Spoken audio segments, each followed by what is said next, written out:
ആകാശവാണി.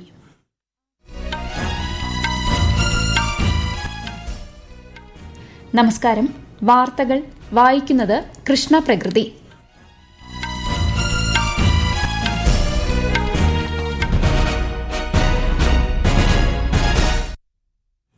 പ്രധാന വാർത്തകൾ. 2 ദിവസത്തെ ജപ്പാൻ സന്ദർശനം പൂർത്തിയാക്കി പ്രധാനമന്ത്രി നരേന്ദ്രമോദി ചൈനയിലെത്തി. ചൈനയിൽ നടക്കുന്ന ഷാങ്ഹായ് സഹകരണ സംഘടനാ ഉച്ചകോടിയിൽ പ്രധാനമന്ത്രി പങ്കെടുക്കും.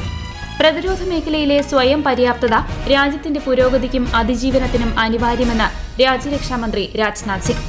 മൊത്ത ആഭ്യന്തര ഉൽപാദനത്തിലെ വളർച്ചാ നിരക്ക് രാജ്യത്തിന്റെ സുസ്ഥിര സമ്പദ് വ്യവസ്ഥയ്ക്ക് തെളിവെന്ന് കേന്ദ്രമന്ത്രി അശ്വിനി വൈഷ്ണവ്. നേട്ടത്തെ അഭിനന്ദിച്ച് സാമ്പത്തിക വിദഗ്ധർ. കോഴിക്കോട് വയനാട് അതിർത്തിയിലെ ആനക്കാംപൊയിൽ മേപ്പാടി തുരങ്കപാതയുടെ നിർമ്മാണ ഉദ്ഘാടനം മുഖ്യമന്ത്രി പിണറായി വിജയൻ നാളെ നിർവഹിക്കും. 71ാമത് നെഹ്റു ട്രോഫി വള്ളംകളിയിൽ ജലരാജാക്കന്മാരായി വിയ്യപുരം ചുണ്ടൻ. നടുഭാഗം ചുണ്ടന് 2ാം സ്ഥാനം. വാർത്തകൾ വിശദമായി. 25ാമത് ഷാങ്ഹായ് സഹകരണ സംഘടന ഉച്ചകോടിയിൽ പങ്കെടുക്കുന്നതിനായി പ്രധാനമന്ത്രി നരേന്ദ്രമോദി ചൈനയിലെത്തി. നാളെയാണ് ഉച്ചകോടി ആരംഭിക്കുന്നത്. 2 ദിവസത്തെ ഉച്ചകോടിയിൽ പ്രധാനമന്ത്രി Narendra Modi, Russian president Vladimir Putin എന്നിവർക്കൊപ്പം മറ്റ് ലോക നേതാക്കളും പങ്കെടുക്കുന്നുണ്ട്. സുരക്ഷ, സുസ്ഥിര വികസനം, കണക്ടിവിറ്റി, ആഗോള സഹകരണം തുടങ്ങി വിവിധ മേഖലകളിൽ ചർച്ചകൾ നടക്കും. 25 വർഷത്തെ സംഘടനയുടെ നേട്ടങ്ങൾ വിലയിരുത്തുന്ന ഉച്ചകോടി 10 വർഷത്തെ വികസന നയം രൂപീകരിക്കും. ഇത് 15ാം തവണയാണ് ചൈന SCO ഉച്ചകോടിക്ക് ആതിഥ്യമരുളുന്നത്. ചൈനീസ് പ്രസിഡന്റ് ഷീ ജിൻ പിങ്ങാണ് ഉച്ചകോടിയുടെ അധ്യക്ഷൻ. 20 രാജ്യങ്ങളുടെയും 10 അന്താരാഷ്ട്ര സംഘടനകളുടെയും നേതാക്കൾ പങ്കെടുക്കുമെന്നാണ് വിലയിരുത്തൽ. ജപ്പാൻ സന്ദർശനത്തിന്റെ 2ാം ദിനത്തിൽ ടോക്കിയോയിൽ ജപ്പാനിലെ സംസ്ഥാന പ്രവിശ്യകളായ പ്രിഫെക്ചറുകളുടെ ഗവർണർമാരുമായി പ്രധാനമന്ത്രി നരേന്ദ്രമോദി കൂടിക്കാഴ്ച നടത്തി. ഇന്ത്യൻ സംസ്ഥാനങ്ങളും ജപ്പാനിലെ പ്രിഫെക്ചറുകളുമായുള്ള സഹകരണത്തിന്റെ സാധ്യതകൾ പ്രധാനമന്ത്രി ചൂണ്ടിക്കാട്ടി. ഉൽപാദനം, സാങ്കേതിക വിദ്യ, അടിസ്ഥാന സൌകര്യം, സ്റ്റാർട്ടപ്പുകൾ, ചെറുകിട ഇടത്തരം സംരംഭങ്ങൾ തുടങ്ങിയ മേഖലകളിൽ പങ്കാളിത്തം സ്ഥാപിക്കാൻ പ്രധാനമന്ത്രി ഗവർണർമാരോടും ഇന്ത്യൻ സംസ്ഥാന സർക്കാരുകളോടും അഭ്യർത്ഥിച്ചു.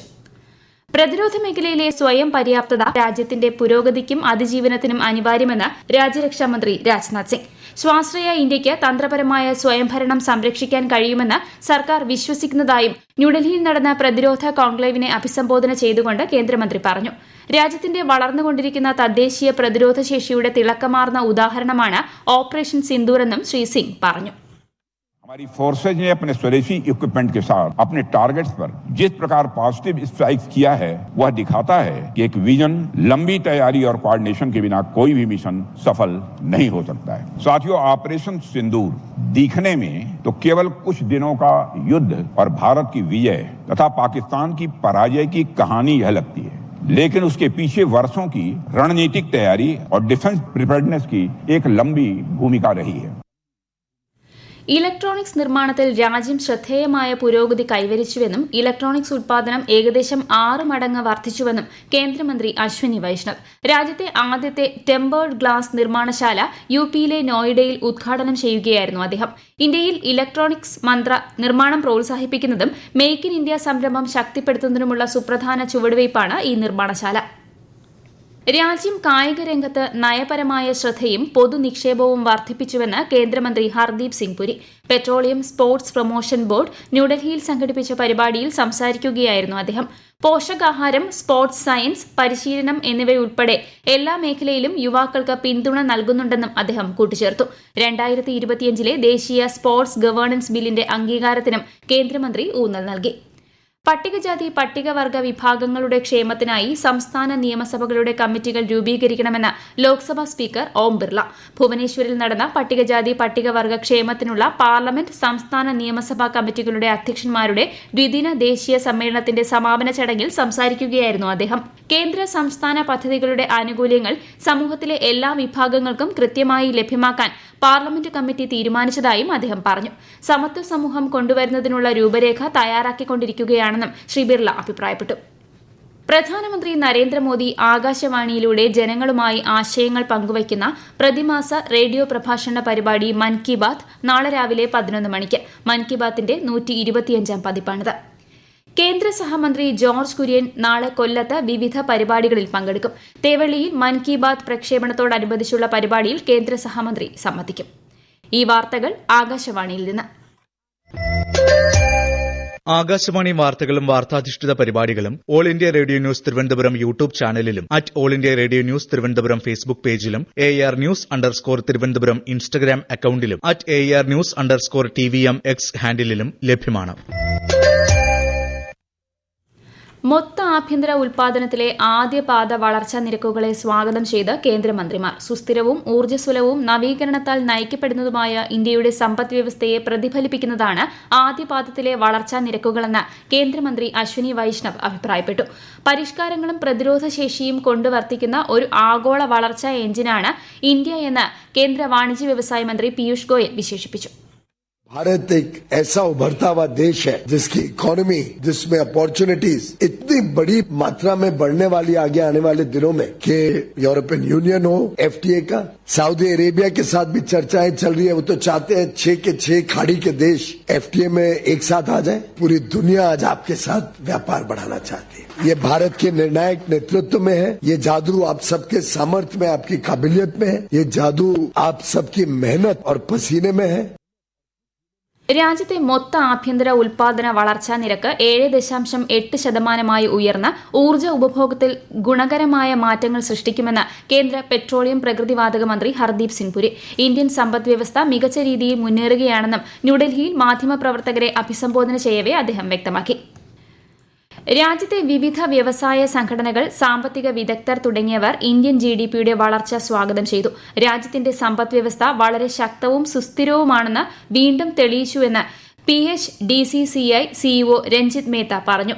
GDP കണക്കുകൾ ഇന്ത്യൻ സമ്പദ്വ്യവസ്ഥയുടെ വ്യക്തമായ വളർച്ചയെ സൂചിപ്പിക്കുന്നുവെന്ന് സംഘടനയുടെ senior vice president Anand Goenka അഭിപ്രായപ്പെട്ടു.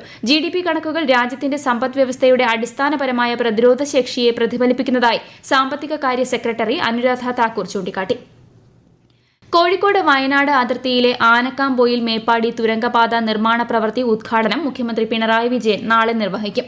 താമരശ്ശേരി ചുരത്തിന് ബദലായാണ് 8.73 കിലോമീറ്റർ നീളമുള്ള 4-വരി തുരങ്കപാത നിർമ്മിക്കുന്നത്. 2134 കോടി രൂപ പദ്ധതി ചെലവിൽ കൊങ്കൺ റെയിൽവേ കോർപ്പറേഷൻ ലിമിറ്റഡാണ് പദ്ധതിയുടെ നിർവഹണ ചുമതല. 71ാമത് നെഹ്റു ട്രോഫി ജലോത്സവത്തിൽ കൈനഗരി വില്ലേജ് ബോട്ട് ക്ലബിന്റെ വിയപുരം ചുണ്ടൻ ജേതാക്കളായി. പുന്നമട ബോട്ട് ക്ലബിന്റെ നടുഭാഗം 2ാം സ്ഥാനം കരസ്ഥമാക്കി. മൈക്രോ സെക്കൻഡുകളുടെ വ്യത്യാസത്തിലായിരുന്നു ഫിനിഷിംഗ്. പള്ളാത്തുരുത്തി ബോട്ട് ക്ലബിന്റെ മേപ്പാടം ചുണ്ടൻ 3ാം സ്ഥാനം നേടി. സംസ്ഥാന സർക്കാരിന്റെ ഈ വർഷത്തെ ഓണം വാരാഘോഷത്തിന് അടുത്ത മാസം 3-ന് തിരുവനന്തപുരത്ത് തുടക്കമാകും. സംസ്ഥാനതല ഉദ്ഘാടനം മുഖ്യമന്ത്രി പിണറായി വിജയൻ വൈകുന്നേരം 6 മണിക്ക് നിശാഗന്ധി ഓഡിറ്റോറിയത്തിൽ നിർവഹിക്കും. സംസ്ഥാനത്തെ എല്ലാ റേഷൻ കടകളും നാളെ തുറന്ന് പ്രവർത്തിക്കും. ഓഗസ്റ്റ് മാസത്തെ റേഷൻ വിതരണവും സ്പെഷ്യൽ അരിയുടെ വിതരണവും നാളെ പൂർത്തിയാകും. സ്റ്റോക്കെടുപ്പ് കണക്കിലെടുത്ത് തിങ്കളാഴ്ച റേഷൻ കടകൾക്ക് അവധിയായിരിക്കും. 232 കോടി രൂപയുടെ പൊതു ഫണ്ട് തട്ടിയെടുത്ത കേസിൽ എയർപോർട്ട് അതോറിറ്റി ഓഫ് ഇന്ത്യയുടെ സീനിയർ മാനേജറായ രാഹുൽ വിജയിനെ CBI അറസ്റ്റ് ചെയ്തു. എയർപോർട്ട് അതോറിറ്റി ഓഫ് ഇന്ത്യയുടെ പരാതിയുടെ അടിസ്ഥാനത്തിലാണ് CBI കേസ് അന്വേഷിച്ചത്. ഡെറാഡൂൺ വിമാനത്താവളത്തിൽ ജോലി ചെയ്തിരുന്ന സമയത്ത് ഔദ്യോഗിക രേഖകളും ഇലക്ട്രോണിക് രേഖകളും കൃത്രിമമായി ഉപയോഗിച്ച് തട്ടിപ്പ് നടത്തുന്നതിന് വിജയ് പദ്ധതിയിട്ടുവെന്നാണ് ആരോപണം. രാജ്യത്ത് ശാസ്ത്ര സാങ്കേതിക മേഖലകളിലടക്കം യുവ നൈപുണ്യശക്തി വികസിപ്പിക്കുന്നതിൽ NIT ഉൾപ്പെടെയുള്ള സ്ഥാപനങ്ങൾ മുഖ്യ പങ്ക് വഹിക്കുന്നതായി കേന്ദ്ര വിദ്യാഭ്യാസ സഹമന്ത്രി Sukanta Majumdar. Kozhikode national institute of ടെക്നോളജിയുടെ 21ാം ബിരുദദാന ചടങ്ങിനെ ഓൺലൈനായി അഭിസംബോധന ചെയ്യുകയായിരുന്നു കേന്ദ്ര സഹമന്ത്രി. പഞ്ചാബിൽ മലവെള്ളപ്പാച്ചിൽ മൂലമുള്ള ദുരിതം തുടരുന്നു. പല പ്രദേശങ്ങളും വെള്ളത്തിലാണ്. റാവി നദിയിൽ ഇതുവരെ 14.11 ലക്ഷം ക്യൂസെക്സ് വെള്ളമാണ് ഒഴുകിയെത്തിയത്.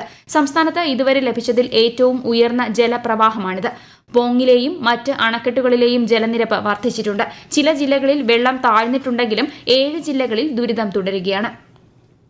ജമ്മു ഡിവിഷനിലെ രാംബാൻ, റേസി ജില്ലകളിൽ കഴിഞ്ഞ 12 മണിക്കൂറിനിടെ ഉണ്ടായ മണ്ണിടിച്ചിലും മേഘവിസ്ഫോടനത്തിലും മരിച്ചവരുടെ എണ്ണം 11ആയി. തുടർച്ചയായ 5ാം ദിവസവും റെയിൽ ഗതാഗത സംവിധാനം പൂർണ്ണമായും തടസ്സപ്പെട്ടിരിക്കുകയാണ്. പ്രധാന വാർത്തകൾ വീണ്ടും. 2 ദിവസത്തെ ജപ്പാൻ സന്ദർശനം പൂർത്തിയാക്കി പ്രധാനമന്ത്രി നരേന്ദ്രമോദി ചൈനയിലെത്തി. ചൈനയിൽ നടക്കുന്ന ഷാങ്ഹായ് സഹകരണ സംഘടനാ ഉച്ചകോടിയിൽ പ്രധാനമന്ത്രി പങ്കെടുക്കും. പ്രതിരോധ മേഖലയിലെ സ്വയം പര്യാപ്തത രാജ്യത്തിന്റെ പുരോഗതിക്കും അതിജീവനത്തിനും അനിവാര്യമെന്ന് രാജ്യരക്ഷാമന്ത്രി രാജ്നാഥ് സിംഗ്.